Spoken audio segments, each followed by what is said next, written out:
దేవుని పరిశుద్ధమైన నామానికి మహిమ ఘనత ప్రభావాలు కలుగునుగాక.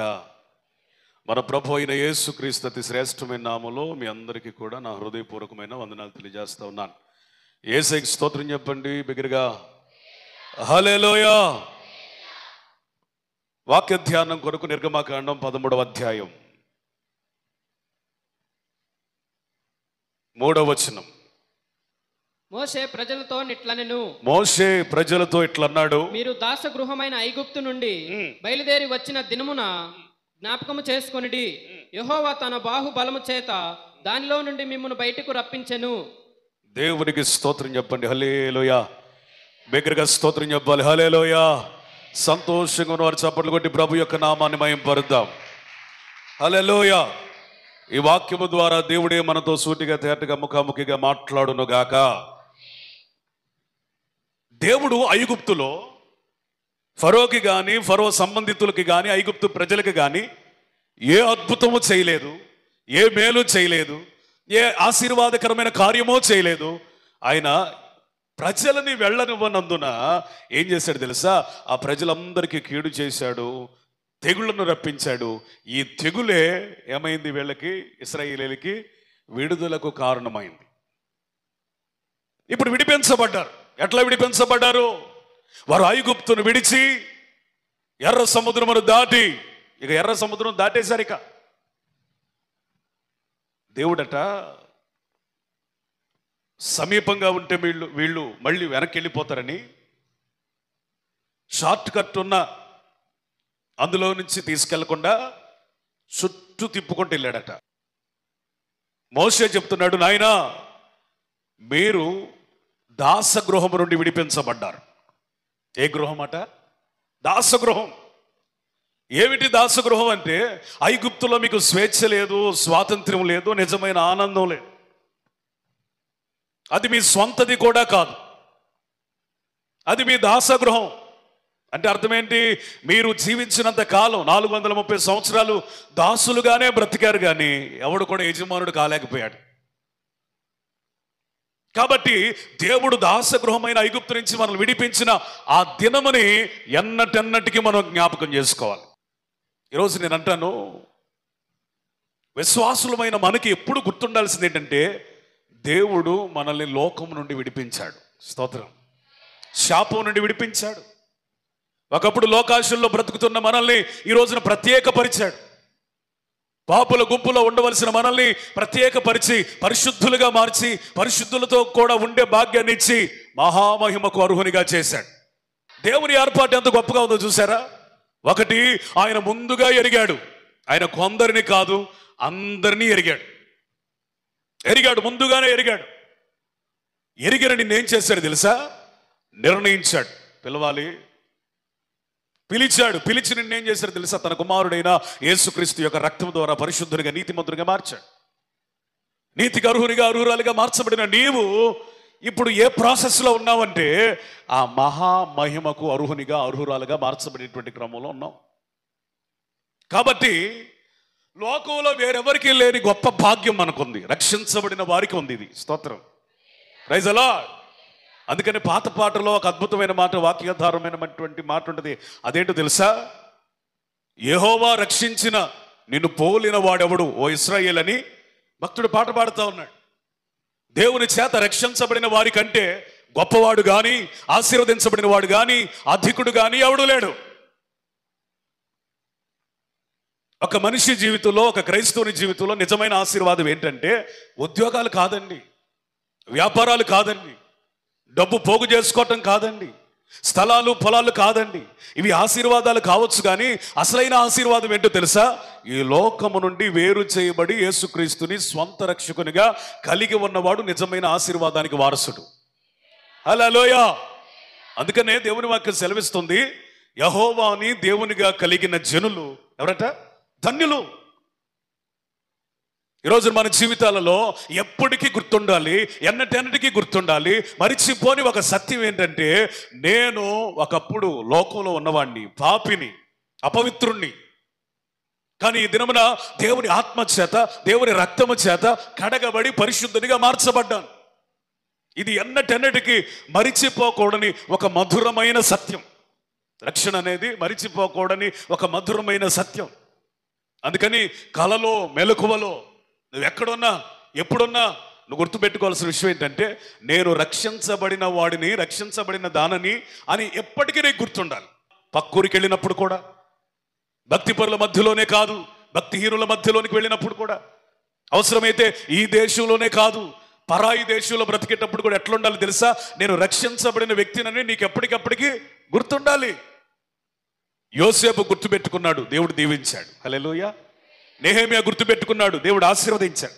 దానియేలు, షడ్రక్, మేషక్, అబేద్నెగోలు వాళ్ళు రక్షించబడిన వారిని గుర్తుపెట్టుకున్నారు, అందుకని వాళ్ళు ఆశీర్వదించబడ్డారు. నయోమి గుర్తుపెట్టుకుంది, అందుకని పాపంలో పడలేకపోయింది, తిరిగి తన సొంత ఇంటికి రాగలిగింది. అర్థమైందా? నీకన్నటన్నిటికీ గుర్తుండాల్సిన విషయం ఏంటంటే, నేను రక్షించబడిన వ్యక్తిని. చేతులెత్తి స్తోత్రం చెప్పండి. Praise the lord.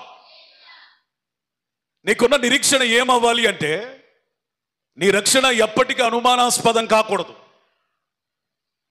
నువ్వు రక్షించబడ్డావా అని అడిగితే ఏమోనండి అన్నట్టుగా ఉండకూడదు. నీ రక్షణ ఎట్లుండాలా?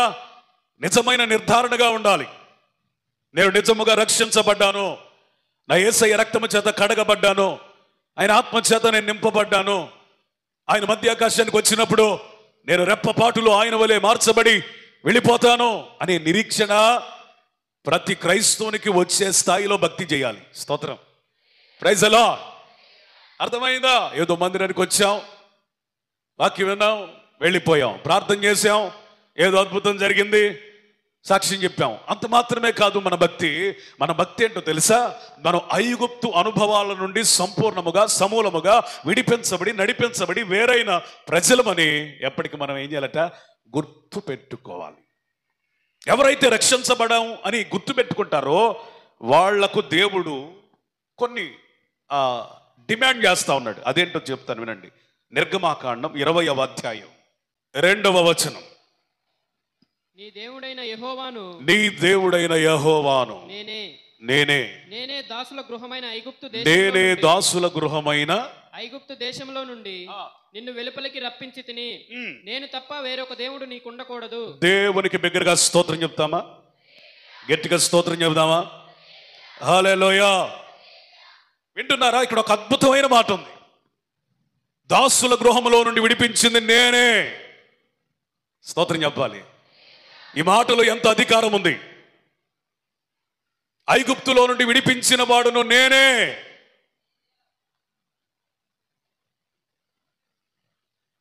పరాయి మతాలకి, మనం ఆరాధిస్తున్నటువంటి దేవునికి మన భక్తికి గొడవ ఏంటంటే, నేను కూడా అంటే ప్రపంచం మనల్ని అంగీకరించేది, హక్కును చేర్చుకునేది, ఆదరించేది, సమానమైనటువంటి హక్కును కల్పించేది. ఈ రోజున యేసు ప్రభు నమ్ముకున్న బిడ్డలకి, అన్యులకి ఎక్కడ గొడవ వస్తుందంటే, మీ దేవుడు ఏంటండి నేనే అంటాడు, మార్గం నేనే అంటాడు, ఇక ఇదే దేవుడు మార్గం కదా, సత్యం నేనే అంటాడు, మా మత గ్రంథాల్లో సత్యం లేదా, జీవం నేనే అంటాడు. అంటే మేమంతా నరకానికి పోతామా? ఏంటి నేనే? అలాంటి వాళ్ళని నేను ప్రశ్నించి ఒక మాట ఏంటంటే, మా దేవుడు నేనే అని ఎందుకు చెప్పాడని కాదు నువ్వు ఆలోచించాల్సింది. మీ దేవుళ్ళు అంతమంది ఉన్నారు కదా, ఎందుకు చెప్పలేదని ఆలోచించాలి. మన దేవుడు చెప్తున్నాడు, నాయనా ఐగుప్తు నుండి మిమ్మల్ని విడిపించింది నేనే. ద్వితీయోపదేశకాండం 32వ అధ్యాయం రండి. నాకు చాలా ఇష్టమైన మాట ఇది. ద్వితీయోపదేశకాండం 32వ అధ్యాయం 11వ వచనం 12వ వచనం. పక్షిరాజు తన గూడు రేపి తన పిల్లలపైన అల్లాడుచు రెక్కలు చాపుకొని వాటిని పట్టుకొని తన రెక్కల మీద వాటిని మోయినట్లు యెహోవా వానిని నడిపించెను. యెహోవా మాత్రము వానిని నడిపించెను. అన్యుల యొక్క దేవుళ్ళలో ఏ దేవుడను ఆయనతో కూడా ఉండలేదు. ఎంత గట్టిగా కొడితే అంత గట్టిగా చప్పట్లు కొట్టండి. స్తోత్రం చెప్పాలా? హల్లెలూయా. గద్ద తన పిల్లలను రెక్కల మీద మోసినట్లుగా దేవుడు మోసాడట అరణ్యంలో ఇశ్రాయేలు ప్రజల్ని. వారిని నడిపించింది నేను మాత్రమే. ఆ అరణ్య యాత్రలో వారితో ఉంది యెహోవానైన నేను మాత్రమే. అన్యుల దేవుళ్ళు గాని ఐగుప్తు దేవుళ్ళు గాని వారి యాత్రలో ఎవ్వరు కూడా లేరు. స్తోత్రం చెప్పండి. హల్లెలూయా. No God in their wilderness. వారి అరణ్య యాత్రలో వేరొక దేవుడు లేడు. నా ప్రియమైన సహోదరి సోదరులారా, ఈ మాట చాలా రోషంగా తీసుకోవాలి, తీవ్రంగా తీసుకోవాలి. ఎర్ర సముద్రమును దాటించినప్పుడు ఆయన కాక వేరొక దేవుడు వారికి లేడు. ఆకలయ్యిందయ్యా అని మొరపెట్టినప్పుడు మన్నానిచ్చింది ఆ దేవుడు తప్ప వేరొక దేవుడు కాడు.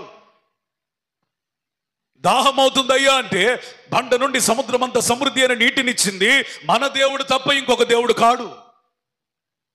మాంసం తినాలనిపిస్తుందయ్యా అంటే ఒకటి కాదు రెండు కాదు, నెల దినములకు సరిపడినటువంటి పూరేళ్లను రప్పించింది ఇక ఏ దేవుడు కాడు. గాలి దేవుడు కాదు, ఆ గాలిని రప్పించింది మన దేవుడే. అరణ్యంలో అడుగడుగునా వారికి భద్రతనిచ్చింది, కాపుదలనిచ్చింది. పగలు మేఘస్తంభంగా రాత్రి అగ్నిస్తంభంగా నడిపించి అంత కాపుదలనిచ్చింది. భీకర ధ్వని కలిగిన ఎడారిలో వారిని చాలా క్షేమముగా అద్దరికి చేర్చింది, కోరుకొన్న రేవుకు చేర్చింది. చెప్పండి చెప్పండి, మనం ఆరాధిస్తున్న దేవుడే కానీ వేరొక అన్యుల దేవుడు కానీ ఐగుప్తు దేవుడు కానీ కాదు. ఈ రోజున నీకు రావాల్సిన రెవల్యూషన్, ప్రకటన, ప్రత్యక్షత ఏంటో తెలుసా? ఇంతవరకు నిన్ను నడిపించింది ఆ దేవుడే, నా దేవుడే, మన దేవుడే. స్తోత్రం. హల్లెలూయా. నీ రోగములో తోడయున్నది, బాధలలో తోడయున్నది, ప్రతికూల పరిస్థితులలో నేడై ఉంది. అవసరమని అర్థిస్తే హక్కున చేర్చుకొని ఎంతో సహాయం వరకు చేసుకుంటూ నడిపించింది. మీ పిల్లలకు ఉద్యోగాలు ఇచ్చింది, గర్భఫలాలు ఇచ్చింది, వివాహాలు జరిపించింది. వారికి ఎంతటి ఆశీర్వాదం, వస్తువులు, వాహనాలు, గృహాలు ఇన్ని ఇచ్చింది. ఎవరు చెప్పాలి? మన దేవుడు తప్ప ఇంకొక దేవుడు కాడు. ఆమేన్. ఇప్పుడు నువ్వు మహిమ చెల్లిస్తే కేవలం ఆయనకు మాత్రమే చెల్లించాలి. హల్లెలూయా. నా స్వరము ఆయనకే, నా కలము ఆయనకే, నా గళము ఆయనకే, నా తలాంతులు ఆయనకే. ఎందుకంటే పాట ద్వారా పొగడాలంటే ఆయన కోసమే ఈ గొంతు. ఒక పాట రాయాలంటే ఈ చెయ్యి ఆయన కొరకే, ఈ జ్ఞానం ఆయన కొరకే. అర్థమైందా? మీ జీవితాలలో ఎవరు దేవుడుగా ఉన్నాడు? రక్షించబడిన వాడు, విడిపించబడిన వాడు ఎట్లుండాలయ్యా? యెహోవాను మాత్రమే దేవునిగా కలిగి ఉండాలి. అందుకనే మోషేకి 10 ఆజ్ఞల పలకలు ఇచ్చేటప్పుడు స్వహస్తాలతో దేవుడే స్వయముగా రాసి 10 ఆజ్ఞలు ఇచ్చాడు. అందులో మొట్టమొదటి ఆజ్ఞ, నేను తప్ప నీకు వేరొక దేవుడు ఉండకూడదు. ఆకాశంలో గాని, భూమిలో గాని, నీళ్లలో గాని, భూమి కింద గాని ఏ రూపమును చేసుకుని మీరు ఆరాధన చేయకూడదు. నిజముగా దైవత్వం విషయంలో చాలా రోషం కలిగిన దేవుడు. ఆయన అంటాడు, నా మహిమను ఎవడికి ఇచ్చువాడును కాను. స్తోత్రం చెప్పాలా? హల్లెలూయా. ఆయన మహిమను ఏ మనిషి గాని, ఏ వస్తువు గాని, ఏ విగ్రహం గాని, ఏ అన్య దేవుడు గాని దొంగిలించినా ఆయన ఊరుకోడు, సహించడు. ఎందుకంటే ఆయన మాత్రమే ఈ భూమికి దేవుడు, ఇంకెవడు లేడు. భూమికి మాత్రమే కాదు, సర్వ విశ్వానికి ఆయనే దేవుడు. ఈ రోజున నిన్ను విడిపించిన దేవుని గురించిన నీ ఉద్దేశాలు ఏమై ఉన్నాయి? ఆయన మాత్రమేనా? ఇంకెవరైనా దేవుడుగా నువ్వు కలిగి ఉన్నావా మనస్సులోనైనా? ఈరోజు నేను చాలా ఖండితంగా చెప్తా ఉన్నాను, అది యేసు ప్రభు విగ్రహమే అయినా మీరు దానికి దండం పెట్టి దానికి ప్రార్థన చేస్తే ఖచ్చితంగా చెప్తున్నాను, అది విగ్రహారాధన. ఎందుకో తెలుసా? సముద్రంలో ఉన్న నీటిని ఒక బకెట్లో ముంచుకొని రాలేవు. అర్థమైందా? ఒక ఏనుగుని ఒక గోనె సంచిలో తీసుకొని రాలేవు. దేవుని మహిమను ఒక్క విగ్రహంలో నింపలేవు. స్తోత్రం చెప్పాలి, స్తోత్రం చెప్పాలి. ఇంత బొమ్మ చేసి అదే యేసు ప్రభు, దానికే మేము ఆరాధిస్తాం, దానికే మేము మొక్కుతాం అనుకుంటే మీలో ఎవరున్నారేమని మీకు బోధిస్తున్నాను. మీ అంత మూర్ఖులు ఎవరు లేరు. దేవుని వాక్యం చాలా స్పష్టంగా చెప్తుంది, ఏ రూపమును, ఏ రూపం చేయంగానే నీ రూపం చేస్తామని అతి తెలివి. మేము ఏ రూపం చేయము, నీ రూపం చేస్తాం, అది నీదే కదా, పూజిస్తే ఏమవుతుంది అనుకుంటే నువ్వు ఎవరిని సవాల్ చేస్తున్నావు? సాతానుగాడి తంత్రం ఏంటంటే వాడు వాక్యమును ట్విస్ట్ చేస్తాడు. ట్విస్ట్ అంటే అర్థం ఏంటి తెలుసా? ఉన్నదాన్ని కొంచెం మారుస్తాడు. వాక్యాన్ని ఏం చేస్తాడు? కొంచెం మారుస్తాడు. వాక్యాన్ని ఏం చేస్తాడు? అనుకూలంగా మలుస్తాడు. అర్థమైందా? అనుకూలంగా మలుస్తాడు. అనుకూలంగా మలిచేటట్టుగా ప్రజలకి దయ్యముల జ్ఞానము బోధిస్తాడు. వింటున్నారు నా మాట? నువ్వు ఆరాధించే దేవుడు సజీవుడు, ఆయన విగ్రహాలలో ఉండడు. నువ్వు ఆరాధించే దేవుడు మహిమ కలిగిన దేవుడు, విగ్రహాలలో మహిమ ఉండదు. దేవుని వాక్యం సెలవిస్తుంది విగ్రహం గురించి, విగ్రహం చేసినోడు గురించి. విగ్రహం ఎలాంటిదో విగ్రహం చేసినోడు కూడా అట్లాంటోడేనంట. విగ్రహం ఎలాంటిదో విగ్రహానికి మొక్కేవాడు కూడా అలాంటోడంట. అంటే విగ్రహంలో ఏ విధంగా జీవము లేదో విగ్రహాన్ని ఆరాధించే వారిలో కూడా ఏముండదు? There is no revival, there is no life. వాళ్ళలో జీవం ఉండదు, ఉజ్జీవం రాదు. విగ్రహంలో ఏ విధంగా మహిమ ఉండదో చెప్పండి. విగ్రహమును ఆరాధించే ఏ సంఘమైనా, అది చెప్పుకొనబడుతున్న ఏ మిషన్ అయినా, ఏ మినిస్ట్రీ అయినా, ఆ సంఘములో మహిమ ఉండదు. ఎందుకంటే చాలా స్పష్టంగా చెబుతున్నాడు. ఇంకొక మాట చెప్పనా? అయ్యా ఇన్ని ఆజ్ఞలు ఉన్నాయి కదా. యేసు ప్రభుని వచ్చి శాస్త్రి అడిగాడు ఒక ఆయన, 10 ఆజ్ఞలు ఉన్నాయి కదా, ఈ 10 ఆజ్ఞల్లో అసలు నెంబర్ 1 ఆజ్ఞ, అసలు ది బెస్ట్ ఆజ్ఞ, తిరుగులేని ఆజ్ఞ, ఇదే అసలు మెయిన్ అంటే ఏం చెబుతారయ్యా అని అడిగాడు. ధర్మ సందేహంతో అడిగాడు. అప్పుడు యేసయ్య చెప్పాడు, మీ దేవుడైన యెహోవాని పూర్ణ మనస్సుతో పూర్ణ ఆత్మతో ఆరాధించాలి అనున్నది ఏ శ్రేష్టమైన ఆజ్ఞ అన్నాడు. స్తోత్రం చెప్పాలి. హల్లెలూయా. శ్రేష్టమైన ఆజ్ఞది. నువ్వు తల్లిదండ్రులను గౌరవించినా ఈ ఆజ్ఞ పాటించకపోతే లేదు పరలోకం. నువ్వు పొరుగువానిది ఏది ఆశించకపోయినా, నీ దేవుడు ఎవరో నీకు తెలియకపోతే పరలోకం లేదు. నువ్వు విభజించకుండా పరిశుద్ధంగా బ్రతికినా, విగ్రహాలలో మహిమ ఉందని నమ్మి దానికి మొక్కితే, ఆరాధిస్తే నీకు పరలోకం లేదు. అర్థమైందా? విగ్రహానికి దేవుడికి అసలు సంబంధం లేదండి. అసలు దేవుడు విగ్రహంతో ఎలా ఆరాధించబడతాడు? నేనే విగ్రహంలో ఉంటానని ఎప్పుడైనా ఏ తరములోనైనా ఏ భక్తునితోనైనా చెప్పాడా? 2 Corinthians chapter 6 verse 16. దేవుని ఆలయమునకు చాలా జాగ్రత్తగా వినాలి. పెద్దగా చదువు కమాండింగ్ గా. దేవుని ఆలయమునకు విగ్రహములతో ఏమి పొందిక? ఆగుదాం.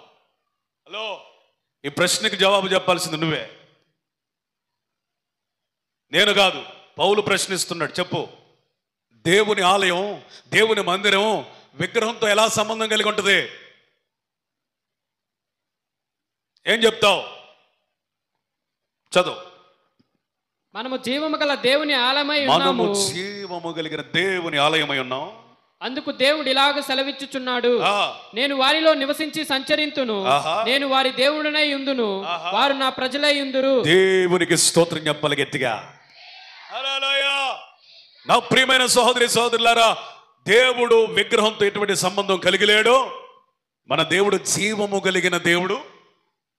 అర్థమైందా? జీవము కలిగిన దేవుడు. ఆయన మనల్నే ఆయన దేవాలయాలుగా మార్చుకున్నాడు. స్తోత్రం చెప్పాలా? స్తోత్రం చెప్పాలా? కనబడుతున్న ఈ మందిరాల మహిమ కూడా విగ్రహంగా మారకూడదు. అర్థమైందా? మందిరాలు కూడా విగ్రహాలుగా మారకూడదని దీని అర్థం. మనం నిర్మించినటువంటి మందిరమును చూసి మురిసిపోయే పరిస్థితి కూడా ఉండకూడదు. అది కూడా విగ్రహం కాకూడదు. ఎందుకంటే అసలు మనమే సజీవమైన మందిరాలమైన ఆయన వాక్యం సెలవిస్తుంది. అందుకనే యెషయా ప్రవచన గ్రంథంలో ఏమని వ్రాయబడిందంటే, అసలు మీరు కట్టే ఆలయం నాకు ఏ పాటిది? మనుషుల హస్తకృతములైన ఆలయాల్లో ఆయన నివసిస్తాడా? ఎవడు దీనుడై వణుకుచుండునో సమీపించి ఆయన వాక్యం ఆలకిస్తాడు, అదిగదిగో వాడిని నేను కోరుకుంటున్నానంటే వాడే నా ఆలయం అని అర్థం. స్తోత్రం చెప్ప, స్తోత్రం చెప్పండి. ఎవడు దీనుడై వణికి దేవుని సన్నిధిలోకి వచ్చి ఆయన మాట విని దాని ప్రకారం గైకొంటాడో అతనిని కోరుకుంటాడంట. అంటే ఇంతకీ ఆలయం ఎవరు? మనుషుల హస్తకృతమైన 4 గోళ్ల కాదు. ఆ ఆలయాల్లో పెట్టిన విగ్రహాలు అసలే కాదు. సజీవమైన దేవుని మందిరములుగా కట్టబడి మహిమతో నింపబడిన మనమే ఆయనకు నిజమైన ఆలయములట. ఆయన అక్కడ సంచరిస్తాడు. స్తోత్రం చెప్పాలా? అక్కడ సంచరిస్తాడు. ఇశ్రాయేలు కాలంలో పాళ్యములో సంచరించాడు. దావీదు సొలొమోను మందిరం కట్టక మునుపు దావీదు కాలంలో తెరల మధ్య సంచరించాడు. సొలొమోను కాలములో మందిరములో సంచరించాడు. ఇప్పుడు క్రొత్త నిబంధన కాలం. This is the era of new covenant. ఈ కాలములో ఆయన ఎక్కడ సంచరిస్తాడంటే, ఒక సొలొమోను మందిరమే అప్పుడు కట్టాడు ఆయన. ఇప్పుడు ప్రతి ఒక్కరు సొలొమోను మందిరముల కంటే విశేషమైన వాళ్ళు. స్తోత్రం చెప్పండి. హల్లెలూయా. సొలొమోను అలనాడు ఒక్క మందిరాన్నే దేవుని కొరకు కట్టాడు. కానీ ఇప్పుడు మన వైభవం ఎలాంటిదో తెలుసా? సొలొమోను మందిరమును మించిన వైభవం. స్తోత్రం చెప్పాలా? ఇప్పుడు ఆయన సంచరించేది ఎక్కడ? వైభవోపేతమైన మందిరాలలో కాదు. ఇది తెలుసా? నువ్వే మందిరంగా కావాలని, మారాలని ఆయన ఆశపడుతున్నాడు. జయించిన వారిని ఆయన మందిరములో ఎట్లా పెడతాడట? స్తంభముగా నిలబెడతాడు. ఆయన మందిరం ఏంటంటే, యుగ యుగాలు ఎక్కడైతే మనం ఉండాలని అనుకుంటున్నాడో ఆ పరలోకం. స్తోత్రం చెప్పండి. హల్లెలూయా. ప్రత్యక్షపు గుడారం మొదలయ్యి మన మందిర ప్రయాణం ఎక్కడితో ముగించబడుతుందంటే అది పరలోకం. ఎక్కడా? పరలోకం. నువ్వు అక్కడ ఉండాలంటే విగ్రహంతో పొందికొద్దు, అన్ని దేవుళ్లతో సంబంధం వద్దు, ఎవరెవరినో వేటిని అనుసరించొద్దు. 16వ కీర్తన 4వ చరణం చదవండి. యెహోవాను విడిచి వేరొకరిని అనుసరించు వారికి శ్రమలు విస్తరించును. వారు అర్పించు రక్త పానీయార్పణములను నేను అర్పింపను. వారి పేర్లు నా పెదవులను ఎత్తను. స్తోత్రం చెప్పాలి గట్టిగా. మన దేవుడు విడిచి ఇంకెవరినైనా అనుసరించే వారికి ఏం కలుగుతాయట? శ్రమలు విస్తరిస్తాయి. శ్రమలు విస్తరిస్తాయి. పాస్టర్ గారండి, మనం యథార్థంగా ఆరాధిస్తున్నా మనకి శ్రమలు తప్పట్లేదు కదండి, మరి ప్రత్యేకంగా వదిలిపెడితే వచ్చే శ్రమలు ఏంటి అనుకుంటున్నారా? అసలైన శ్రమలు ఉన్నాయి. ముందుంది ముసళ్ళ పండుగని, అసలైన శ్రమలు ఉన్నాయి. యెహోవాను ఎవరైతే నిజ దేవునిగా ఆరాధిస్తారో వారు ఆ 7 ఏండ్ల శ్రమలను తప్పించుకుంటారు. స్తోత్రం చెప్పగలరా? ఆ మహాశ్రమలను తప్పించుకుంటారు. హల్లెలూయా. ఆ శ్రమలను తప్పించుకుంటారు. సంఘము లోకమునకు 7 ఏండ్లు శ్రమ రాకమునుపే చెప్పండి ఎత్తబడుతుంది. ఆమేన్. This is called rapture. స్తోత్రం చెప్పాలి. This is called rapture. ఆయన తప్ప వేరొక దేవుడు లేడు. ఇది నీ గుండెల్లో రాయబడాలి. నీకెంత రోషం కలగాలంటే అన్య దేవుణ్ణి కూడా పేరు పలకడానికి కూడా అసహ్యత, జుగుప్స రావాలా? వాళ్ళ పేర్లు నా నోటండి అంటే తీవ్రత నీకు వచ్చును గాక. ఎంత బాగా నడిపిస్తా ఉంటే వీళ్ళు అరణ్యంలోకి వెళ్ళి మోషే 40 దినాలు 40 రాత్రులు ప్రార్థన చేసుకుందామని పోతే ఆలస్యం అయిపోయింది. మోషే అనువాడు ఏమాయనో, బతుకున్నాడో లేదో, మాకు ఒక నాయకుడు కావాలి, మమ్మల్ని నడిపించిన దేవత కావాలని ఏం చేశారు? వాళ్ళు దూడబొమ్మ పెట్టుకున్నారు. దూడబొమ్మ పెట్టుకున్నారు. నీకు వచ్చిన చిన్న కష్టాలలో, చిన్న ఇరుకులలో మంత్రాల వైపు, తంత్రాల వైపు తిరగొద్దు. అన్య దేవతల విగ్రహాల వైపు తిరగొద్దు. ఆ గుళ్ళు గోపురాల వైపు తిరగొద్దు. ఆయనను యథార్థంగా ఆరాధించేవారు ఎట్లా ఆరాధించాలంట? ఆత్మతోను సత్యముతోను, బై స్పిరిట్ అండ్ ట్రూత్. ఆత్మతో సత్యముతో ఆరాధన చేయాలి. ఇదే మళ్ళీ రిపీట్ అయింది. ఎప్పుడు? యెరోబాము కాలంలో. ఎప్పుడెప్పుడు? యెరోబాము కాలంలో తన ప్రజలకి ఒక ప్రకటన చేస్తా ఉన్నాడు. నా ప్రజలారా, ఇశ్రాయేలు దేశం 2 మొక్కలైంది. ఒక మొక్క ఉత్తర రాజ్యం, 2 మొక్క దక్షిణ రాజ్యం. వీటినే ఇశ్రాయేలు రాజ్యం అని, యోధా రాజ్యం అని అంటారు. యోధా రాజ్యం 2 గోత్రాలు విడిపోయింది. మిగిలిన 10 గోత్రాలు ఇశ్రాయేల్ రాజ్యాలుగా ఉంది. ఈ ఇశ్రాయేలుకి రాజు ఎవరయ్య అంటే యెరోబాము.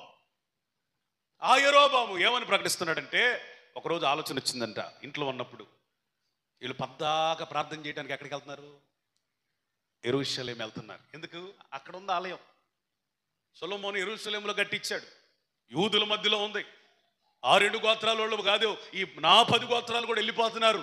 వీళ్ళు వెళ్లకుండా ఉండాలంటే నేనేం చేయాలి అని ఆలోచన చేసినప్పుడు సైతాను ప్రత్యక్షమయ్యాడు. సైతాను ప్రత్యక్షమై అంటాడు, అహరోను ఒక దూడ పెట్టాడు, నువ్వు 2 పెట్టు. అహరోను ఎన్ని పెట్టాడు? ఒకటే పెట్టాడు, నువ్వు 2 పెట్టు, తెక్క తిన్నగొచ్చిందని వాడికి ఆలోచన ఇచ్చాడు. ఈడేం చేశాడు? భలే ఉంది ఐడియా అని అహరోను ఒకటే పెట్టాడు, నేను 2 పెడతానని. ఒకటి బేతేలులోను 2 దానులోనూ పెట్టాడు.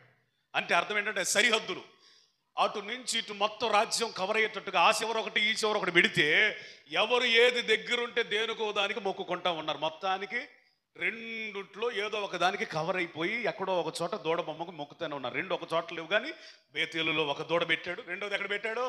దానులో ఒకటి పెట్టాడు. ఆ దగ్గరలో ఉన్నవాళ్ళు అక్కడ పూజ చేయటం, ఈ దగ్గరలో ఉన్నవాళ్ళు ఎక్కడ పూజ చేయటం, మొత్తానికి కవర్ చేశాడు. ఒకసారి ఆలోచించేయండి, బేతేల్ అంటే ఏంటి? The house of God. Bethel అంటే ఏంటి? హౌస్ ఆఫ్ గాడ్, దేవుని ఇల్లు. దేవుని ఇంటిగా ఉండవలసిన దాన్ని యెరోబాము ఎట్లా మార్చాడు?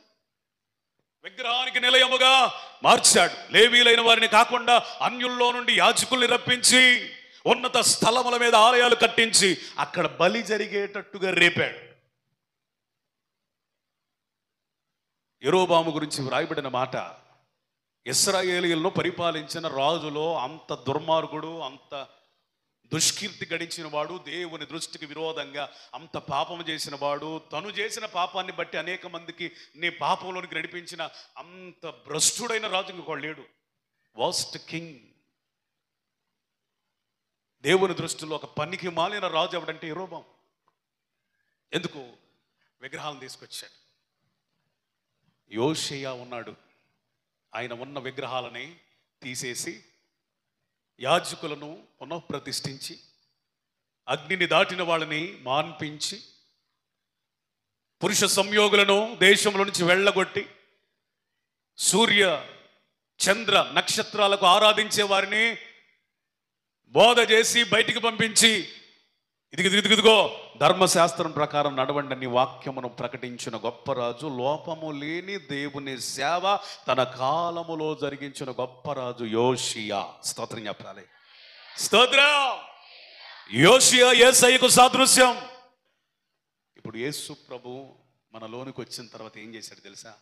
మనలో ఉన్న విగ్రహాలను, అన్యాచారాలను సమస్తమును కొట్టివేసి ఒకటే ఒకటి నేర్పాడు మనకి. మనం ఆయనను ఆరాధించేటప్పుడు ఎట్లా ఆరాధించాలంటే ఆత్మతో సత్యముతో ఆరాధించే కృప పొందుకొనుదుమో గాక. దేవునికి స్తోత్రం చెప్పండి. హల్లెలూయా. ఇంకొక పాయింట్ చెబితే బాగుంటుంది. యెహోషువ అన్నాడు, అందరిని సమావేశపరిచిన ఆయన, మీరు ఎవరికి ఆరాధిస్తారో నాకు తెలియదయ్యా, నేను నా ఇంటి వారు మాత్రం ఎవరిని సేవిస్తాం?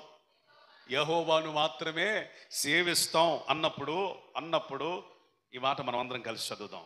యెహోవాను మాత్రమే సేవిస్తానన్నప్పుడు ఏమన్నాడు? యెహోషువ గ్రంథం 24వ అధ్యాయం 16వ వచనం అందరూ కలిసి చదవండి. అందరం కలిసి చదువుదాం. ఏమన్నారు ఇశ్రాయేల్ ప్రజలు యెహోషువకి స్పందిస్తూ? 1 2 3 స్టార్ట్. అందరూ కలిసి.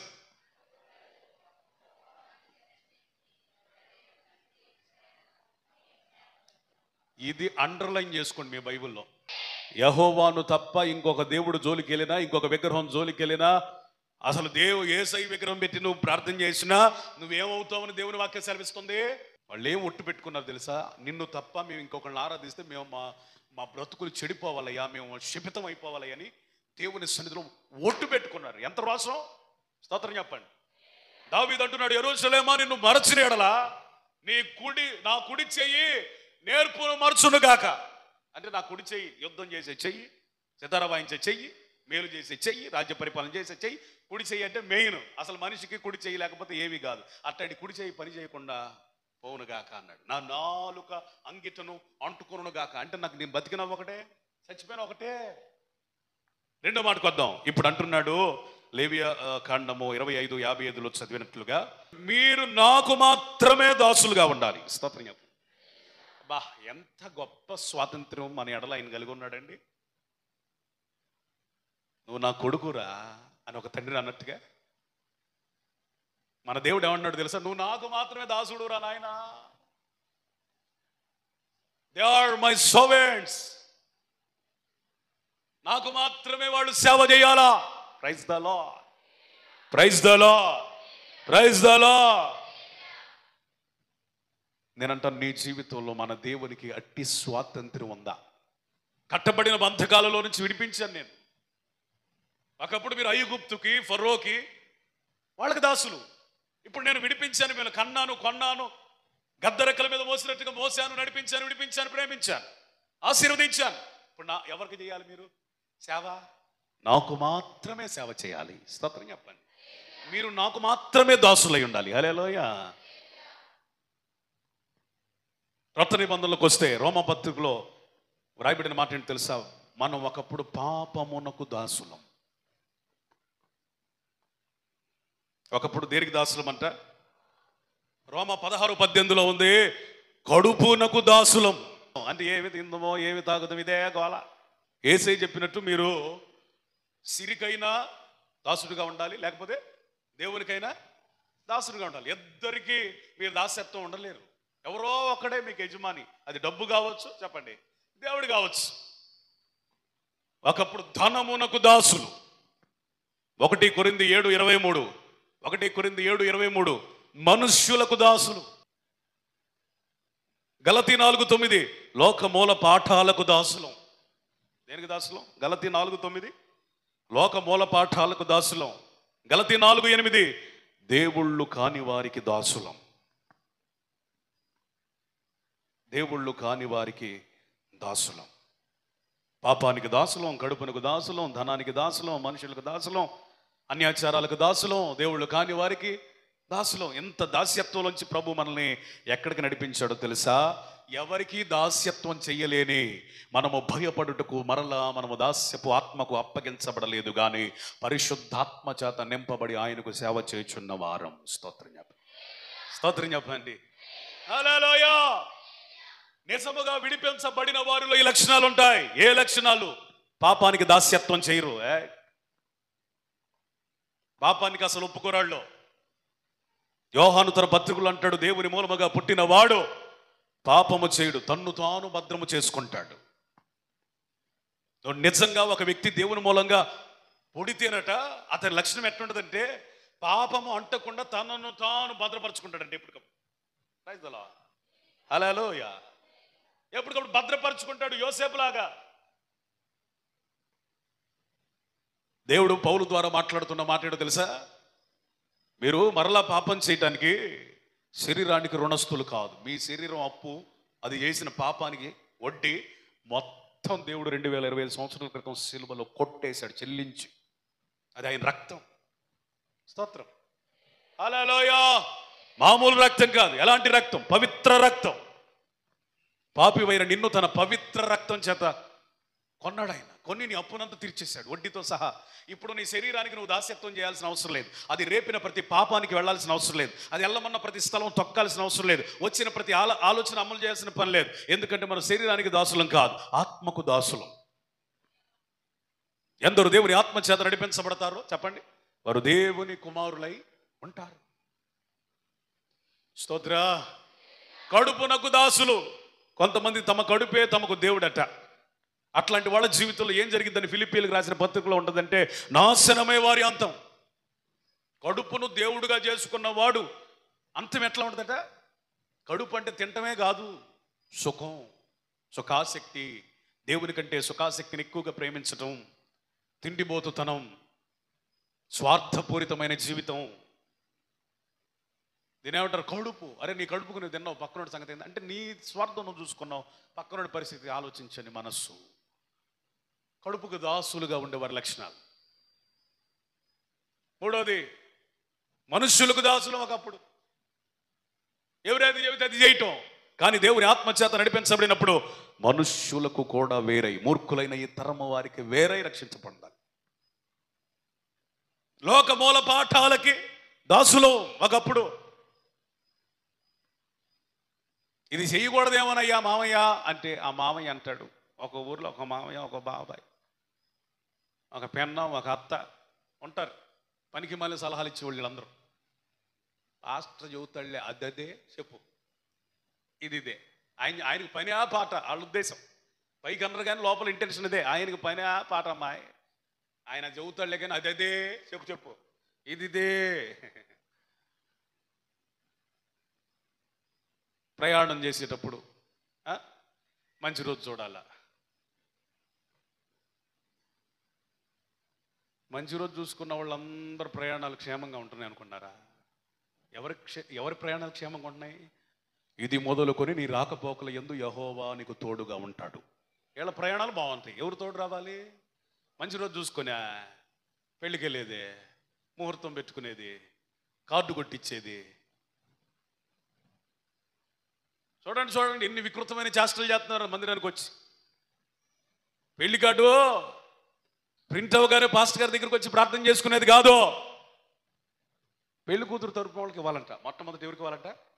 పెళ్లి కూతురు తరపు వాళ్ళకి ఇవ్వాలంట. అని ప్రార్థన చేసిన పాస్టర్ గారు సంఘం ఏం అవసరం లేదు. ఎవరికి ఇవ్వాలి? నీ లోక మూల పాఠాలు తగలబెట్టే దినం ఇది. స్తోత్రం చెప్పాలా? Praise the Lord. కాల్చి బూడిద చేయవలసిన దినం ఇదే. పెళ్లి కార్డు ఇచ్చేటప్పుడు ఆ మూల పసుపు, ఈ మూల పసుపు, ఈ మూల పసుపు, ఆ మూల పసుపు, మొత్తం పసుపు అయిపోయా, అక్షరాలు కూడా కనపడకుండా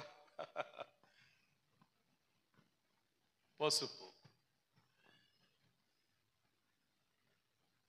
మీ ఆలోచనలు మారకపోతే కష్టం. లోకమూల పాఠాలు పోవాలి.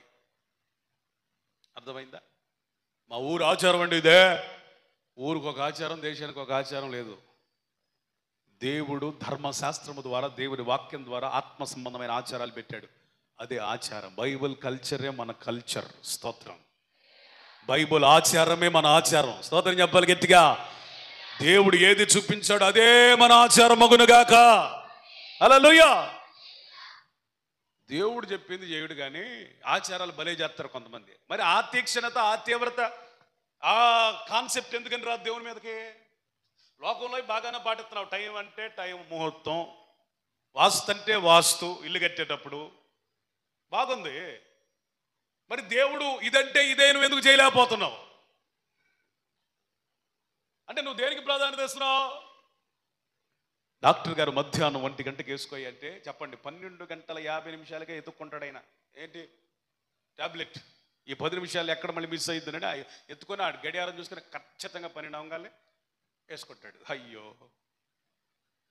డాక్టర్ మీద ఉన్న గురి దేవుని మీద నీకు లేకపోతే ఎట్లాగా?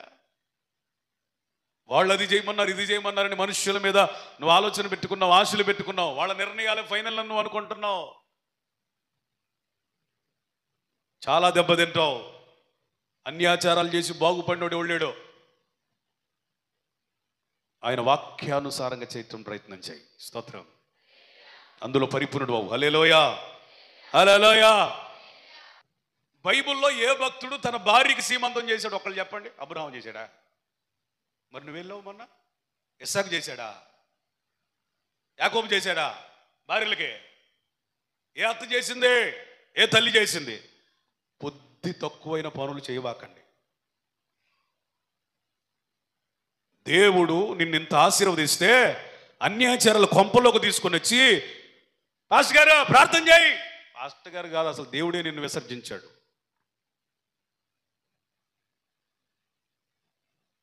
నువ్వు దేవుని బిడ్డవై ఉండి అన్య సంప్రదాయాలతో వాటితో నీకు ఎందుకు సంబంధం?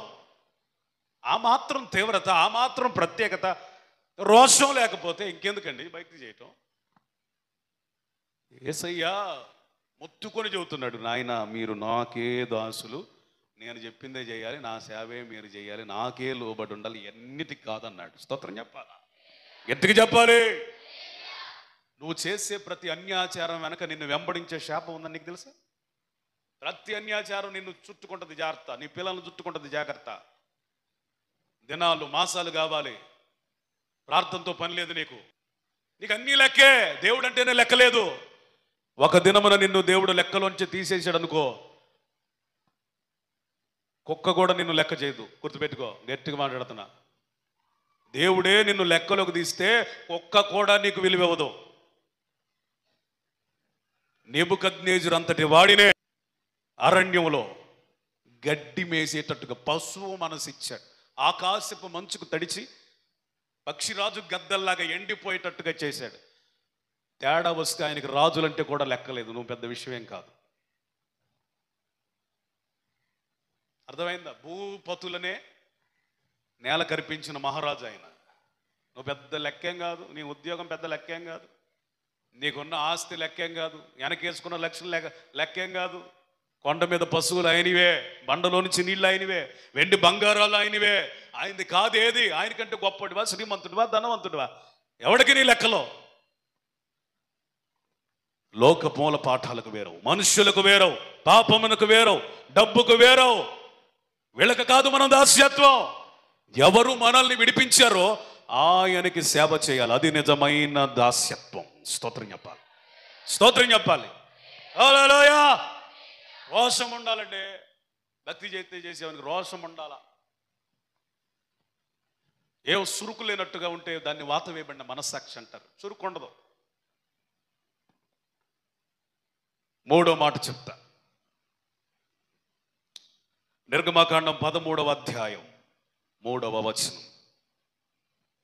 మోషే ప్రజలతో ఇట్లనెను, మీరు దాస గృహమైన ఐగుప్తు నుండి బయలుదేరి వచ్చిన దినమును జ్ఞాపకం చేసుకొనుడి. యెహోవా తను బాహుబలము చేత దానిలో నుండి మిమ్మల్ని బయటకు రప్పించెను. పులిసినదేదియు తినవద్దు. విడిపించబడ్డావు. మూడోది ఏం చేయాలి? పులిసినది ఏది తినకూడదు. ఏం చేయకూడదు? పులిసినది ఏది తినకూడదు. ఇశ్రాయేలీయులకి 7 పండుగలు ఉన్నాయి. ఎన్ని పండుగలు? 7 రకాలైన పండుగలు ఉన్నాయి. పస్కా పండుగని, పులియని రొట్టెల పండుగని, ప్రథమ ఫలముల పండుగని, పెంతెకోస్తు పండుగని, శృంగధ్వనుల పండుగని, పర్ణశాలల పండుగని, ప్రాయశ్చిత్తార్థ పండుగని, 7 ఫీస్ట్స్, 7 పండుగలు ఉన్నాయి. స్తోత్రం చెప్పండి. ఇశ్రాయేలీయులకు అదొక పండుగ దీని ద్వారానే వచ్చింది. ఎర్ర సముద్రం దాటి, అనగా ఐగుప్తును దాటినటువంటి ఇశ్రాయేలీయులను ఉద్దేశించి మోషే చెప్తున్న మాట ఏంటంటే, నాయన ఇప్పుడు దాకా మీరు శపితమైన అనుభవాల నుంచి బయటకు వచ్చారు. మళ్ళీ ఆ శాపానికి, ఆ పాపానికి సాదృశ్యమైన పులిసినదేది మీలో ఉండకుండానట్లుగా సంవత్సరానికి ఒకసారి మీరు ఒక పండుగ చేయాలి. దాని పేరు పులియని రొట్టెల పండుగ. స్తోత్రం. హల్లెలూయా. ఆ పులియని రొట్టెల పండుగలో ఉన్న ఆంతర్యం, ఉద్దేశం, అంతరార్థం ఏంటంటే, ఆ రొట్టెలు తినేటప్పుడు వాళ్ళకి అర్థం అవ్వాలి, మేము ఐగుప్తు నుండి, ఆ చేదైన అనుభవాల నుండి, ఆ పులియబెట్టబడిన అనుభవాల నుంచి మేము బయటకు వచ్చాం. అందుకని ఈ రోజున పులియని రొట్టెల పండుగ చేసుకుంటున్నాం. ఆ దేవునికి మహిమ కలుగునుగా కానీ కృతజ్ఞతాస్తుతులు చెల్లించడానికి చేసే పండుగ. It's a thanksgiving festival. స్తోత్రం చెప్పండి. Praise the Lord. హల్లెలూయా, హల్లెలూయా. అందుకనే ప్రభు మనకి స్తోత్రార్పణ పండుగ ఇచ్చాడు. స్తోత్రం చెప్పండి. సంవత్సరానికి ఒకసారి ఎందుకు ఆ పండుగ మనకి ప్రభు ఇచ్చాడంటే, ఆ సంవత్సరం అంతా దేవుడు చేసినటువంటి మేళ్లను తలపోసుకొని మళ్ళీ లోకం వైపు చూడకుండా దేవుడు నాకు అనుగ్రహించిన పేరు అది స్తోత్రార్పణ. పులియని అనుభవాలు ఉండాలా. స్తోత్రం చెప్పండి. పులిసిన ఏది మనలో కనపడకూడదు. హల్లెలూయా. నువ్వు కొంచెం పులిసినా చెప్పండి మొత్తం. చదవండి ఒకసారి దాన్ని. కొత్త నిబంధనలో 5:6, 1 కొరింథీ 5:6లో ఉంది. చూడండి, జస్ట్ చూడండి. 1 కొరింథీ 5వ అధ్యాయం 6వ వచనం. చదవయ్యా, అందరు చూడండి. మీరు అతిశయపడుట మంచిది కాదు.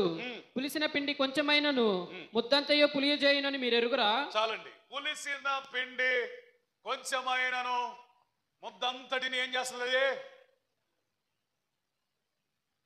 కొరింథీలో ఉంది పులిసిన పిండి అనుభవాలు. అందుకని వాళ్ళకి చెప్తున్నాడు. వీళ్ళు భాషలు మాట్లాడతారు, వరాలు ఉన్నాయి, భక్తి చేస్తారు, ప్రార్థన చేస్తారు, పరలోక నిరీక్షణ ఉంది, అన్ని స్థలంలో ప్రార్థన చేసే అనుభవం ఉంది. అసలు వీళ్ళకున్న క్వాలిటీస్ ఎట్లాంటివంటే పౌలు ఒకే ఒక మాటతో తేల్చి చెబుతాడు. అసలు మీరు బోధకుల స్థాయిలో ఉండాల్సిన వాళ్ళు. ఎవరు వీళ్ళు? విశ్వాసులు కాదంట, బోధకుల స్థాయిలో ఉండాల్సినంత భక్తి చేశారు. కానీ ఏం జరిగింది చివరికి? పులిసిన పిండి. పులిసిన పిండి. నీకు వాక్యం తెలిసిన, ప్రార్థన చేసిన, పరిచర్య చేసిన, కానుకలు ఇచ్చిన, మందిరానికి వచ్చిన, ఆత్మవరాలున్నా, తలాంతులున్నా ఏం ఉండకూడదు. అసలైందేంటి? ఏం ఉండాలో కాదు, ఏం ఉండకూడదు ఈ పూట ఆలోచించు. కొంచెం పిండి పులిచిన ముద్దంత ఏమైందట? అదేదైనా సరే. నేను భక్తి బాగా చేస్తున్నానని అతిశయపడద్దు. పోలీసిన అనుభవాలు లేకుండా చూసుకోండి. పులిపిండి అంటే అర్థం ఏంటి? ఎక్స్పైర్డ్, అయిపోయింది, కాలము చెల్లిన అని అర్థం.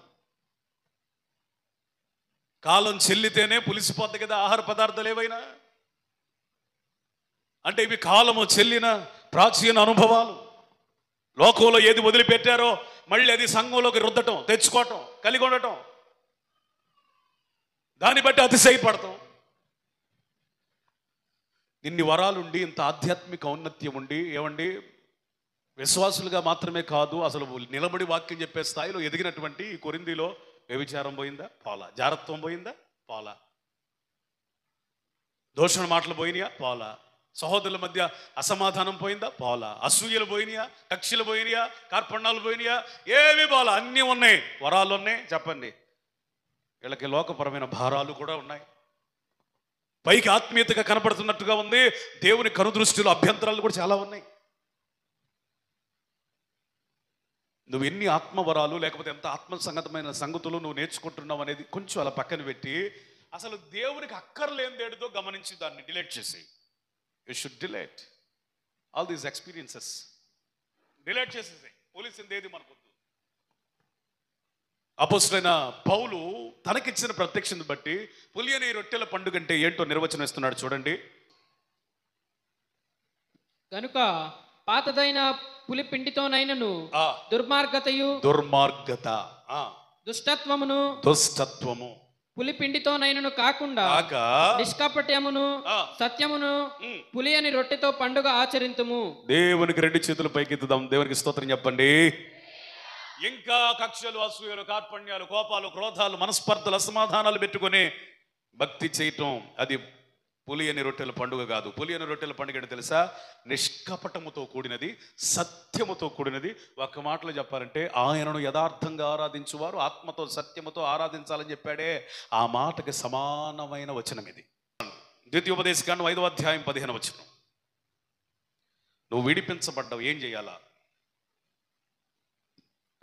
నీవు ఐగుప్తు దేశమందు దాసుడువై ఉన్నప్పుడు నీ దేవుడైన యెహోవా బాహుబలము చేతను చాచిన చేతి చేతను నిన్ను అక్కడి నుండి రప్పించినని జ్ఞాపకం చేసుకొనుము. అందుచేతను విశ్రాంతి దినము ఆచరింపవలనని నీ దేవుడైన యెహోవా నీకు ఆజ్ఞాపించెను. దేవునికి రెండు చేతులు పైకెత్తి అల్లాడిస్తూ స్తోత్రం చెప్పాలి. నువ్వు దేవుని చేత విడిపించబడ్డావు, ఐగుప్తు అనుభవాలకు దూరం అయ్యావు. 430 సంవత్సరాల్లో ఏ రోజు కూడా వాళ్ళకి విశ్రాంతి దినం పాటించే అవకాశం లభించిందా? ఆరాధనకు దూరం ఎన్ని సంవత్సరాలు వాళ్ళు? 430 సంవత్సరాలు దేవుణ్ణి ఆరాధించక, కష్టాన్ని బట్టి శ్రమను బట్టి మూలిగిన మాట వాస్తవమే కానీ దేవుడు అన్న ఒక కాన్సెప్ట్ కానీ, ఆ భక్తి భావజాలం కానీ, దేవుని నిమిత్తం ఒక దినము కానీ, ఒక ప్రత్యేకత కానీ ఐగుప్తులు ఎక్కడ వాళ్ళకి లేదు. అదే కదా మోషేకి దేవుడు ఇచ్చినటువంటి భారం. దేవుడిని ఆరాధించింది లేదు వాళ్ళు. ఐగుప్తు అంటే ఆరాధనకు అభ్యంతరకారణమైన స్థలం. ఇప్పుడు విడిపించాడు.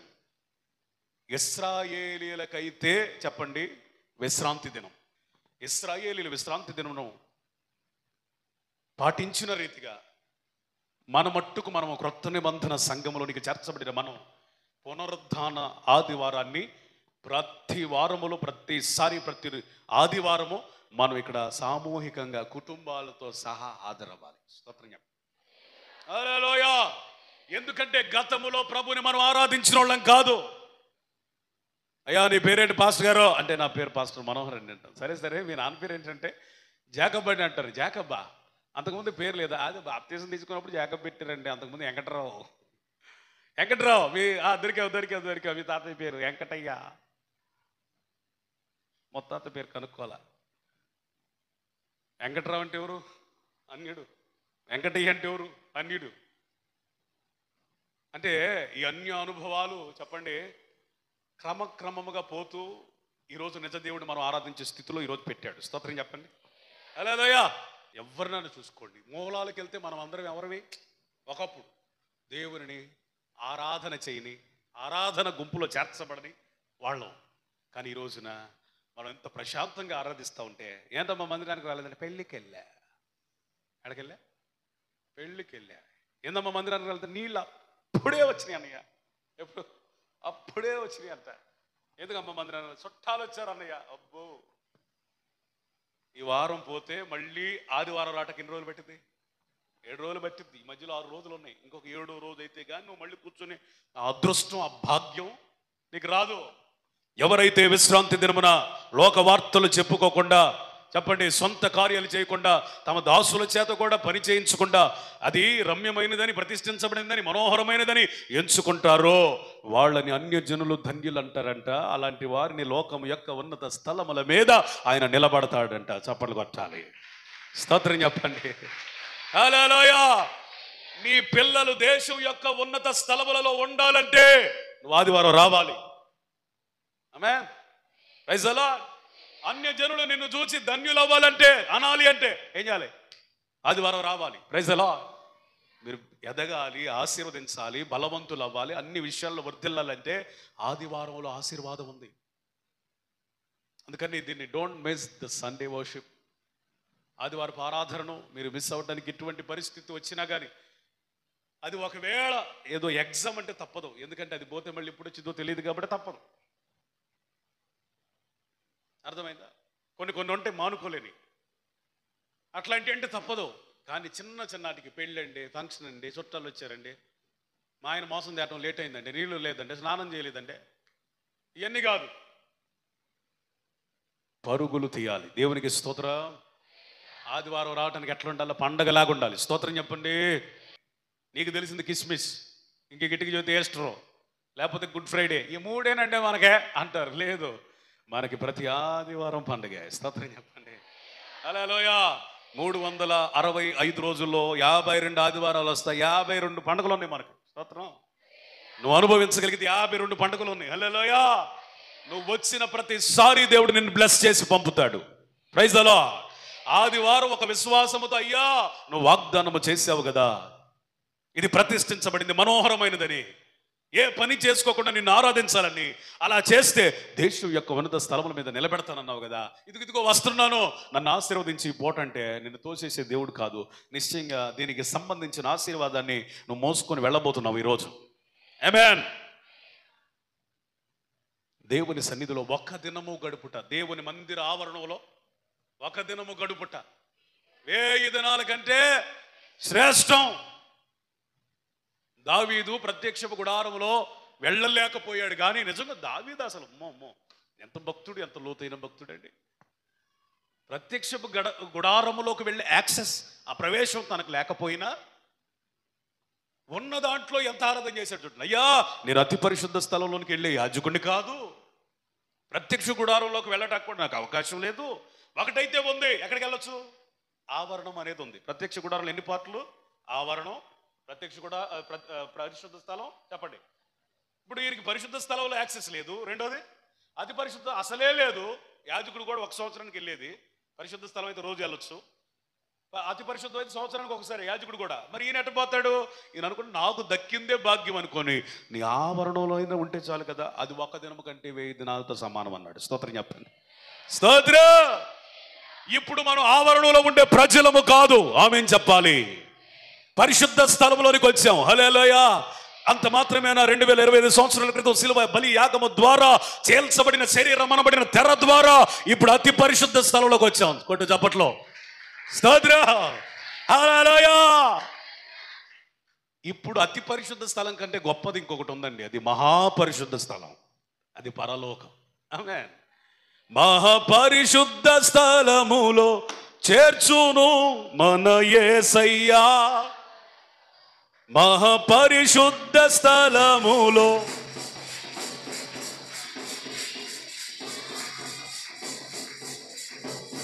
మన ప్రధాన, మనకంటే మన ప్రధాన యాజకుడు, మనకంటే ముందుగా వెళ్ళెను యేసు. హల్లెలూయా. యేసు. హల్లెలూయా చెప్పాలి. హల్లెలూయా. ఇశ్రాయేలీయులకు శనివారం, మనకు ఆదివారం. ఇశ్రాయేలీయులకి మనందరికి కలిపి ఒక విశ్రాంతి దినం ఉంది. అదేంటో తెలుసా? ఈ లోకపు పనులన్నింటినీ ముగించుకొని యేసు ప్రభు రాగానే ఆయనతో పాటు వెళ్ళిపోయి యుగ యుగాలు బ్రతుకుతామే, అది అసలైన విశ్రాంతి దినం. అర్థమైన స్తోత్రం చెప్పండి. హల్లెలూయా. ఇశ్రాయేలీయులకి మనకి ఇప్పుడు కలిపి ఒక విశ్రాంతి దినం ఉంది అక్కడ. ఇక లోక భారాలు ఏవి? స్తోత్రం. సూర్యుడి కింద కలిగే శ్రమతో మనకి సంబంధం ఏమి లేదు. వ్యర్థ ప్రయాసకి అవసరం ఏమీ లేదు. ఏమండి, రోగాలు, రొప్పులు, ఆకలి ఏమీ లేదు. అంటే సంపూర్ణమైన విశ్రాంతి ఒక మనిషికి ఎక్కడ దొరికింది? పరలోకంలో. మరి అదే కదా విశ్రాంతి. ఇప్పుడు ఈ లోకంలో ఎన్ని విశ్రాంతి దినములు మనం, ఎన్ని పునరుద్ధాన దినములు ఆచరించిన దేని కొరకు? అసలైన విశ్రాంతి కొరకు. స్తోత్రం చెప్పండి. అసలైన విశ్రాంతి కొరకు. స్తోత్రం చెప్పండి. హల్లెలూయా. కరువు ఉండదు, కలత ఉండదు, కన్నీళ్ళు ఉండదు, వేదన ఉండదు, బాధ. అసలు నువ్వు రెస్ట్ అనేది నీకు సంపూర్ణంగా ఎక్కడ దొరికిందంటే అక్కడ. ఇక్కడ ఏదో ఒకటి వస్తూనే ఉంటుంది, పోతానే ఉంటుంది, మళ్ళీ ఇంకో కొత్తది వచ్చింది. అసలు సంపూర్ణమైన ఫుల్ రెస్ట్ ఇన్ హెవెన్. అందుకనే ఎవరైనా చనిపోతే ఏం పెడతారు? Rest in peace. ఎవరికి రెస్ట్? పాపం చేసినోడికి రెస్ట్ ఉండదు, ఆడు నరకంలో కాలుతా ఉంటాడు. ఆయన వలె పరిశుద్ధంగా బ్రతికితే రెస్ట్ ఇన్ పీస్ నిజంగా ఉంటుంది. అక్కడ ఉంటుంది విశ్రాంతి దినం. ఆమేన్. స్తోత్రం చెప్పండి. Praise the Lord. ఇంకా 2 మాటలు చెప్పి ముగించేద్దాం. ద్వితీయోపదేశకాండం 6:12. ద్వితీయోపదేశకాండం 6. దాసుల గృహమైన ఐగుప్తు దేశంలో నుండి, దాసుల గృహమైన ఐగుప్తు దేశము నుండి నిన్ను రప్పించిన యెహోవాను, మిమ్మల్ని రప్పించిన యెహోవాని మరువకుండా నువ్వు జాగ్రత్త పడుము. హల్లెలూయా. స్తోత్రం చెప్పండి. 5వ మాట, కృతజ్ఞత కలిగి జీవించాలి. దాసుల గృహం నుంచి విడిపించాడు కాబట్టి ఏం చేయాలంట? కృతజ్ఞత కలిగి. ఇశ్రాయేలీయులకి ఎన్ని ఆధిక్యతలు ఇచ్చాడు తెలుసా? నాటని తోటలు ఇశ్రాయేలుకి అప్పగించాడు. వాళ్ళు కష్టపడకుండా నాటని తోటలన్నీ ఎవరికి స్వాధీనం చేశాడు? కట్టని ఇండ్లు ఇచ్చాడు, పెట్టని పొయ్యలు ఇచ్చాడు, నాటని తోటలు ఇచ్చాడు. Praise the Lord. హల్లెలూయా. నేనేమంటారో తెలుసా? మీరు దేవుని కొరకు గనక వేరే కృతజ్ఞత కలిగి ఉంటే, వేరే ఓటంలో నా సంతోషాన్ని ఆస్వాదించగలిగితే, నీకు సంబంధం లేని ఆశీర్వాదాలతో నిన్ను దేవుడు ఎదుర్కొంటాడు. ఆమేన్. నీకు అసలు సంబంధం లేని ఆశీర్వాదాలు ఇస్తాడు. కష్టపడాలి, ఏదో చెయ్యాలి, ఏదో చేస్తే కానీ ఫలితం రాదే అని నువ్వు కంగారు పడద్దు. నువ్వు దేవుని కొరకు వేరయ్యానన్న సంగతి గుర్తించి కృతజ్ఞతాస్తుతులు చెల్లిస్తే తన ప్రియులు నిద్రించుచుండగా వారికి ఇస్తాడు. Amen. Praise the Lord. You have the attitude of gratitude. ఒక కృతజ్ఞత కలిగిన వైఖరి ఉండాలి అన్ని విషయాలలో. ఉద్యోగం ఇచ్చాడా దేవా, నువ్వు లేకపోతే ఈ ఉద్యోగం నాకు ఎట్లా వచ్చేది? నా జ్ఞానం సరిపోయేదా? దేవా నీకు స్తోత్రం అని రోజుకన్నా ఒకసారి అని చెప్పు చాలు. ఉద్యోగం ఇచ్చా, స్తోత్రం స్తోత్రం స్తోత్రం స్తోత్రం అని అరగంట చెప్పని నేను అంటలా. అది గుర్తుందా నీకు? గుర్తుంది కదా, ఒకసారి చెప్పు. నీ పిల్లలు ఇచ్చారు, పిల్లల్ని బట్టి స్తుతించు. ఇల్లు ఇచ్చాడు, స్తోత్రం చెప్పించు. మంచి స్థలం ఇచ్చాడు, స్తుతించు. ధనం ఇచ్చాడు, స్తుతించు. ఇశ్రాయేలీయులకు అన్ని రకాలుగా ఆశీర్వదించాడు. హల్లెలూయా. వారికి ఇవ్వబడిన దేశం గురించి వ్రాయబడిన మాట, ఇది ఐగుప్తు వంటిది కాదు. స్తోత్ర. బాబా బాబా, ఏ వండర్ఫుల్ మాట అండి అది. మీరు నిన్న మొన్నటి దాకా ఉన్న ఐగుప్తు లాంటి దేశం కాదు నన్ను ఆయన నేను ఇచ్చింది. సంవత్సరం ఆది నుండి సంవత్సరం అంతం వరకు నా కన్నులు నిలిచే ఆశీర్వాద దేశం. గట్టిగా, కరువు అనేదే తెలియని దేశం. స్తోత్రం చెప్పండి. సమృద్ధి అయిన దేశం. హల్లెలూయా. మొన్న మధ్య నేను చదివానండి, ఇజ్రాయెల్ దేశంలో ప్రైవేట్ స్కూల్స్ లేవంట. ప్రతి గవర్నమెంట్ స్కూల్ కూడా ప్రైవేట్ స్కూల్ రేంజ్ కంటే గొప్పగా ఉంటుందట. ఇజ్రాయెల్ దేశంలో అడుక్కునే యాచకుడు కనబడడంట. ఇజ్రాయెల్ దేశంలో లంచగొండితనం లేదంట. ఇజ్రాయెల్ దేశంలో తన ప్రజల్ని మోసం చేసే వైఖరి వాళ్ళకి లేదంట. అందుకని అంత సమృద్ధిని ప్రభు ఇచ్చాడు. ఎంత సమృద్ధిని ప్రభు ఇచ్చాడంటే, ఇప్పటికిప్పుడు యుద్ధం వస్తే యుద్ధాయుధాలను నిర్వీర్యము చేయగలిగిన లక్షల కోట్ల డబ్బులు ఉన్నాయి వాళ్ళ దగ్గర. స్తోత్రం చెప్పండి. చిన్న దేశం, స్మాల్ కంట్రీ. ప్రపంచపు పట్టులు అది ఒక నలుసులాగా కనబడుతుంది. ఎంత ఉంటుంది అంతే. ప్రపంచం దేశం అనే కూడా అందరూ ఒకవేళ ఎందుకు దేశం అయింది అదంటే, సరే బైబిల్ ప్రకారం దేవుడు వాళ్ళకి ఇచ్చాడని చాలా చెప్పొచ్చు, కానీ ఎందుకు దేశం అయిందంటే వాళ్ళంతా ఒకే జాతి, ఒకే భాష, ఒకే కట్టడం, ఒకే ఆచారం ఉన్నాయి కాబట్టి దానికోసం వాళ్ళు ఒక దేశం అయ్యారు. కానీ జనాభా బట్టిని చూస్తే మన నెల్లూరు జిల్లా అంతదట. హలో, ఒక రాష్ట్రం కూడా కాదు, ఒక భారతదేశంలో చెప్పండి, ఆంధ్రప్రదేశ్లో ఒక నెల్లూరు జిల్లా ఎంత ఉందో విస్తీర్ణం, అంత చిన్న దేశం ప్రపంచాన్ని గడగడలాడిస్తుంది. స్తోత్రం చెప్పాలి. ఏమిట్రా నీ ధైర్యం అని ఇశ్రాయేల్ అంటే, మాదేమి లేదు బ్రో, వెనకాల ఉన్నాడు ఒక ఆయన. స్తోత్రం చెప్పండి, స్తోత్రం చెప్పండి.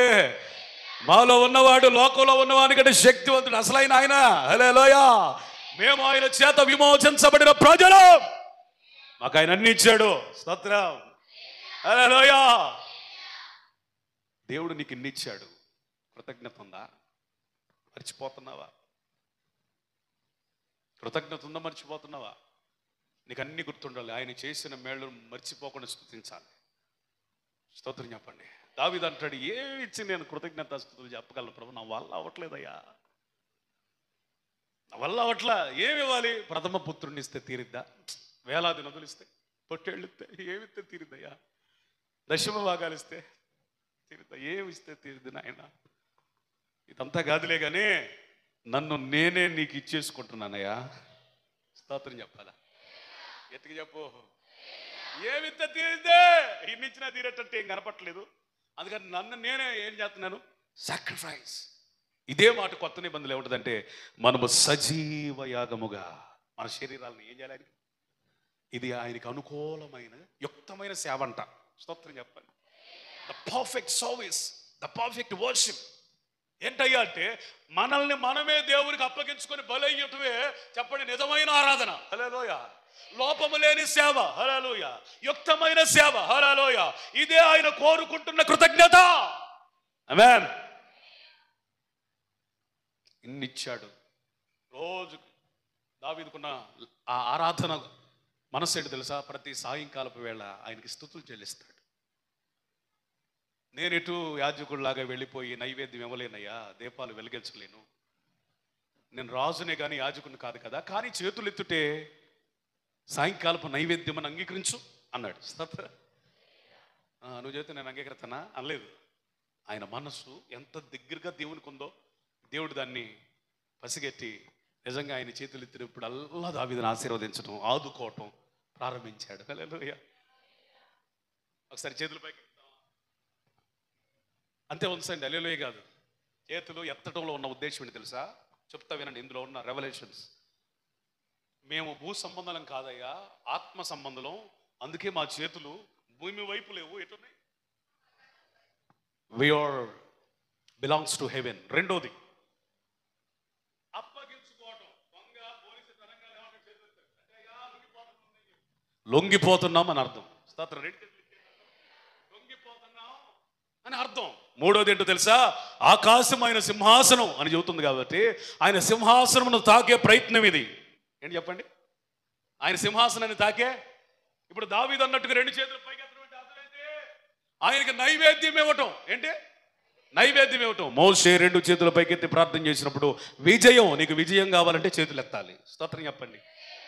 ఎన్ని సీక్రెట్లు ఉన్నాయి చేతులు ఎత్తడంలో. ఒకసారి రెండు చేతుల పైకి ఎత్తి చప్పట్లు కొట్టి యేసుకి స్తోత్రం చెప్పాలి. హల్లెలూయా. అపజయాల పాలవుతున్నావా? చేతులెత్తి ప్రార్థన చేయి. దేవునికి దూరం అవుతున్నావా? చేతులెత్తి ప్రార్థన చేయి. ఆయన కృప కొరకు వేడుకుంటున్నావా? చేతులెత్తి ప్రార్థన చేయి. దూరం అయిపోతున్నట్టుగా అనిపిస్తుందా? చేతులెత్తయ్యా, నన్ను ఆదుకోయ్యా, నశించిపోతున్నాను అడుగు. భూ సంబంధిగా మారుతున్నావా? చేతులెత్తో. పర సంబంధమైన దర్శనం నీకు ఇస్తాడు. దేవునికి స్తోత్రం చెప్పండి. ఒకే ఒక మాట చెప్పి ముగించేద్దాం. ద్వితీయోపదేశకాండం 7వ అధ్యాయం 8వ వచనం. అయితే యెహోవా మిమ్మును ప్రేమించువాడు గనుకను, తాను మీ తండ్రులకు చేసిన ప్రమాణమును నెరవేర్చువాడు గనుకను, యెహోవా బాహుబలము చేత మిమ్మును రప్పించి దాసుల గృహంలో నుండి ఐగుప్తి రాజైన ఫరో చేతిలో నుండి మిమ్మును విడిపించెను. స్తోత్రం. చివరి మాట ఏంటంటే, ఆయన దాసుల గృహమైన ఐగుప్తుల నుంచి విడిపించాడు కాబట్టి మనము ఆయన కట్టడలను అనుసరించి బ్రతకాలి. ఆయన కట్టడలను అనుసరించి బ్రతకాలి. స్తోత్రం. వాక్యమును యాకోబుకు తెలియజేసిన వాడని, వాక్యమును యాకోబుకు తెలియజేసిన వాడని, ఏ జనముకి ఆగునా చేసి ఉండాలేదని,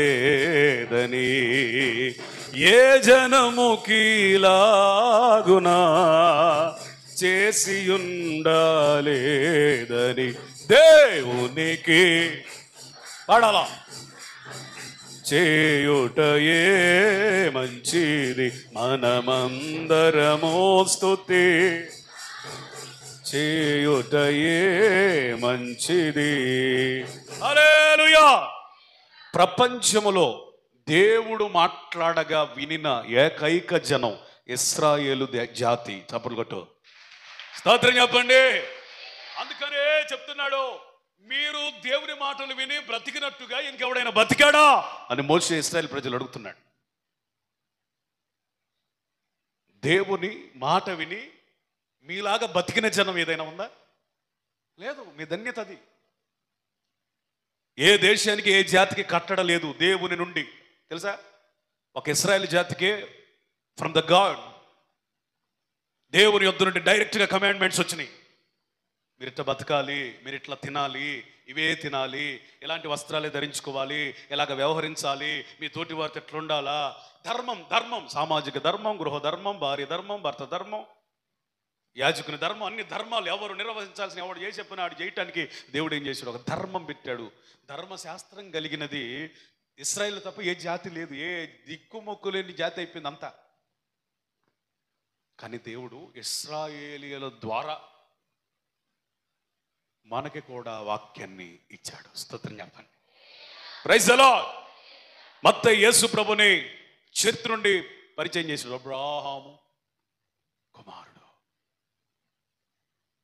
మార్కు చరిత్ర నుండి, లోక చరిత్ర నుండి యోహాన్ అంటాడు.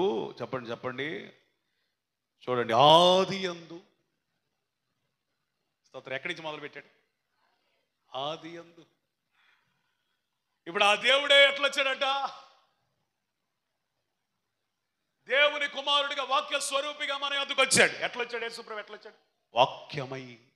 ఎట్లా వచ్చాడు? ఇప్పుడు ఇశ్రాయేలీలకే కాదు, యేసుప్రభుని సొంత రక్షణగా అంగీకరించిన వాళ్ళందరికీ ఏమన్నట్టు? కట్టడలు ఉన్నట్టు. స్తోత్రం చెప్పండి. యేసుప్రభు రానంత వరకు ఇశ్రాయేలీలకు మాత్రమే పరిమితమైనటువంటి దైవ వాక్యోపదేశం.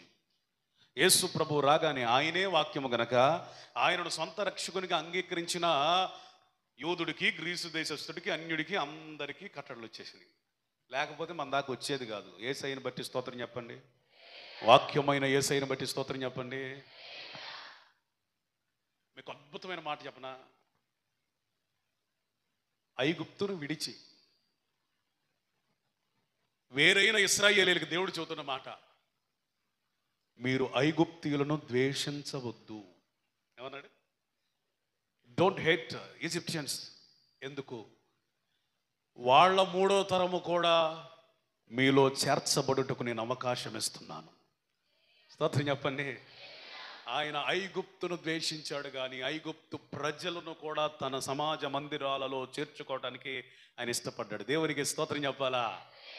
ఆయన ఐగుప్తు అనుభవాలనే ద్వేషించాడు, కానీ చెప్పాలా, ఐగుప్తీయుణ్ణి ద్వేషించాలి. అయ్యా యేసయ్యా నీవే ప్రభుడు, నీకంటే క్షేమాధారం మాకేమీ లేదు, నేను సొంత రక్షకునిగా అంగీకరిస్తున్నాను. నీ ప్రజల్ని మా పితరులు ద్వేషించారు, దూషించారు, హింస పెట్టారు, నన్ను కూడా చేర్చుకుంటావంటే నువ్వు కూడా అర్హుడివే అంటాడు ఆయన. అంటే యేసయ్య ద్వారా కృప విస్తరించింది. Abundant grace. ఇశ్రాయేలులకు మాత్రమే పరిమితమైన రక్షణ ఏమైంది? ఇశ్రాయేలుకు మాత్రమే పరిమితమైన వాక్యం మన దాకా వచ్చింది. కాబట్టి కట్టడలు వచ్చేసింది మనకి. అదే రోమాపత్రికలు అంటాడు, ఎవరు వీరు? ఇశ్రాయేలీలు అని చెప్తూ వాళ్ళ గురించి కొన్ని వాగ్దానాలు వాళ్ళయే, ధర్మశాస్త్రం వాళ్ళదే, అర్చనాచారాదులు వారివే, మహిమ వారిదే, శరీరం బట్టి ఆయన వారి అందే పుట్టాడు, అంతా వాళ్ళదేనండే అంటూ యేసు ప్రభుని సొంత రక్షకునిగా అంగీకరించిన వాడు ఆత్మ సంబంధమైన ఇశ్రాయేలీయునిగా మారతాడని చెప్పాడు. Praise the lord. కట్టడలు వచ్చినాయి. కట్టడ లేని జనం అయితే ఎట్ట బతికినా లేదులే అని అనుకోవచ్చు. ఇప్పుడు అందరికి మనకేమిచ్చాడు? రూల్స్ అండ్ రెగ్యులేషన్స్ ఇచ్చాడు. కట్టడలు, ఎలా బతకాలి, ఎలా జీవించాలి వచ్చేసినాయి. అంటే ఇప్పుడు మనం వేసే ప్రతి అడుగు కూడా ఎట్లా ఉండాలి? According to the word of God, దేవుని మాటను బట్టే జరగాలి. స్తోత్రం. యేసు ప్రభు జీవితాన్ని మీరు పరిశీలిస్తే ఆ స్వార్థంలో మీరు కనుగొనే ఒక పదం ఉంది. అదేంటంటే లేఖనములు నెరవేర్చబడినట్లు. ఏమంటది అంటే అంత దేని ప్రకారం జరిగింది యేసయ్య జీవితం? లేఖనాలను బట్టి. మనకు కూడా ఎట్లా ఉండాలా? ఏం కోరుకుందాం? నీ లేఖనములు బట్టి బ్రతికే కృపలోనికి మమ్మల్ని నడిపించయ్యా. స్తోత్రం. ఎందుకంటే విడిపించావు కాబట్టి. దేవునికి మహిమ కలుగును గాక. ఈ మాటలు దేవుడు మన వెనుకడిలో దీవించి ఆశీర్వదించును గాక.